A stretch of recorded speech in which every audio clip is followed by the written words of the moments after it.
Hi, I'm Susan Phariss, and today I'm going to be talking about the bonding reflex. Some friends on Facebook were needing a little help, so here we go. I'm going to try to make this as brief as I can, but I've got to give you some preparatory information before we get started.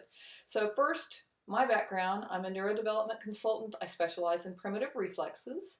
Prior to that, I was an engineer, but my passion is helping people. My husband, this is my second husband, he had a brain injury as a child and was unable to read until we learned this method, and now he doesn't have dyslexia anymore. And for myself, we started doing the exercises for my husband, but it was able to help me because when my first husband died, I got extreme anxiety and it kind of crippled me for about 10 years. And it wasn't until we found this method that I was able to get better. So we're personally very affected and invested into this method because we both got better and our clients keep getting better. So we've been doing it for about 10 years. And the kind of kids that we typically work with are really bright, but they may be suffering from poor reading or ADD or anxiety. Maybe they're just doing really well in school but just cannot get math together. Or they've got attachment disorder. So we work on a lot of kids that have been adopted or for whatever reason have attachment disorder. I would be one of those kids in that my mom was under general anesthesia when I was born.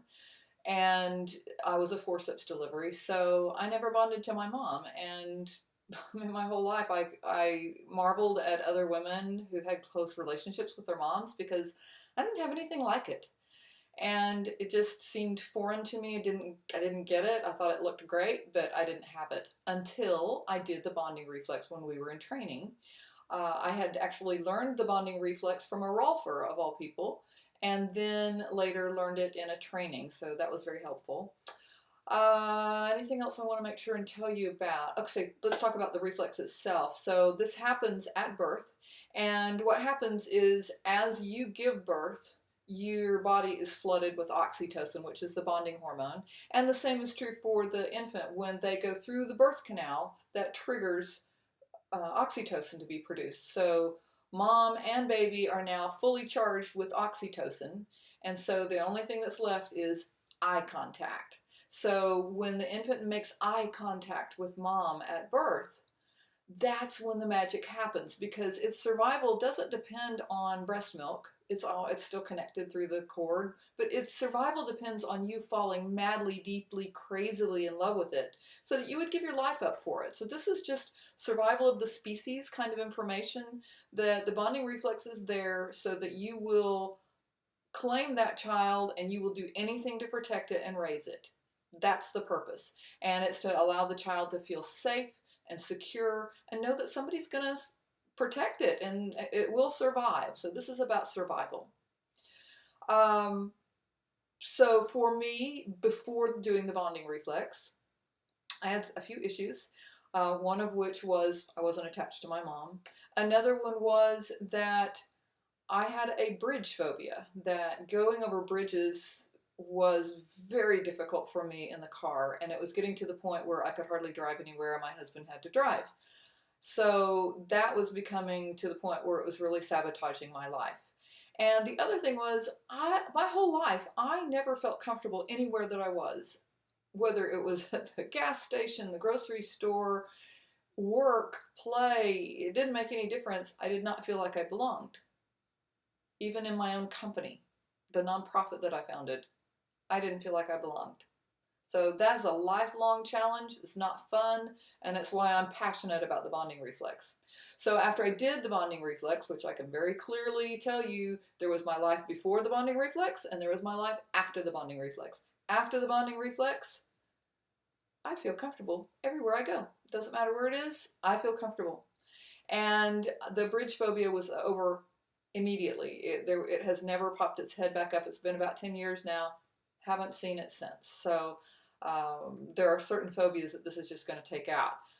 Today, I actually worked with a client who had separation anxiety, and we did the bonding reflex, and presto changeo, it seems to be over already, because she would get upset when we would leave. So today she didn't get upset. Now we're going to see how she does at bedtime tonight. But anyway, Okay, anything else about it before I show it to you? A little bit of a disclaimer.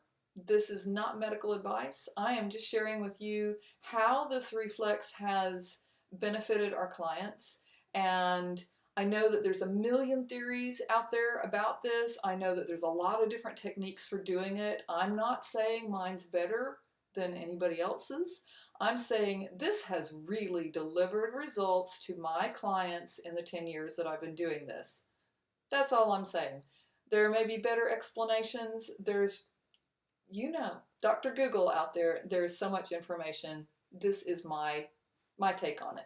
So let's get started. I'm going to start, I'm going to describe how we do it with a bunch of different ages, because there's a lot of different ages of people that want to do this. So let me get on the other side of my massage table.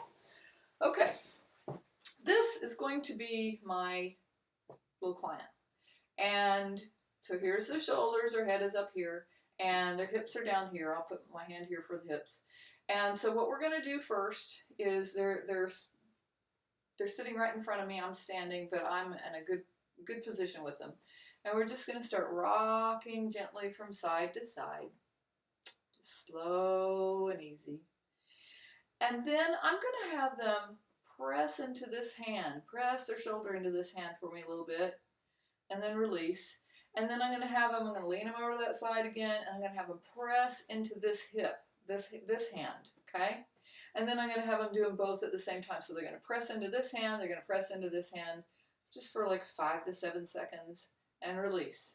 And then we're going to go to the other side. They're going to first try the shoulder, then they're going to press with the hip, and then they're going to press with both of them.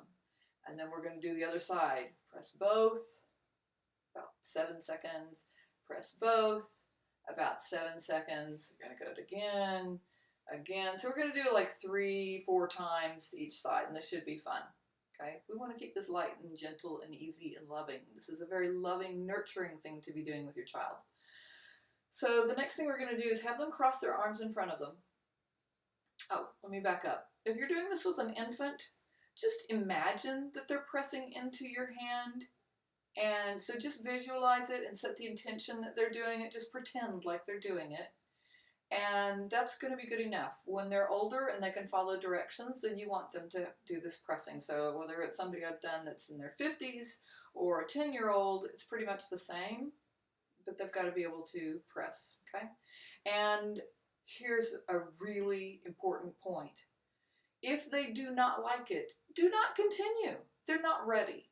They may need other developmental movements to get their nervous system ready to do the bonding reflex. I've run into this a fair amount where I need to work with them for a few months before they're ready to do the bonding reflex. They want it, but they're not ready. I had been doing the movements for months before I got to do it. So, and then I have had adults who could do it first try. It was very emotional. So you need to do this in a safe and loving place.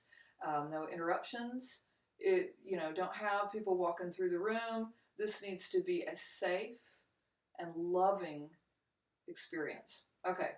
All right. So I've interrupted our flow here. So we were going back and forth and back and forth. Now they're going to cross their arms across their chest, and then you're going to grab them like so. Sometimes you may just be able to get them by the shoulders, and that's enough. You're going to figure out how to do this, because it's going to vary by the size and age and abilities of each person. It's pretty individual, but I'm going to do my best. Okay, so now you're going to, with kids I call this the jello and the spoon. They're the jello so that they understand they're supposed to be very loose, and I'm the spoon, so I'm going to move them around. So here we go. So we're going to rock over to the side, and then we're going to go forward and rock over to the side and backwards and then back. And I'm saying, I've got you. You're safe. I've got you. You're okay. I've got you. You're safe. And so while we're doing this, their head is loose and it is falling over to the side, if they're able to do it. If they're not ready, they're going to be tight. You're going to feel it all over them. They're going to be tight.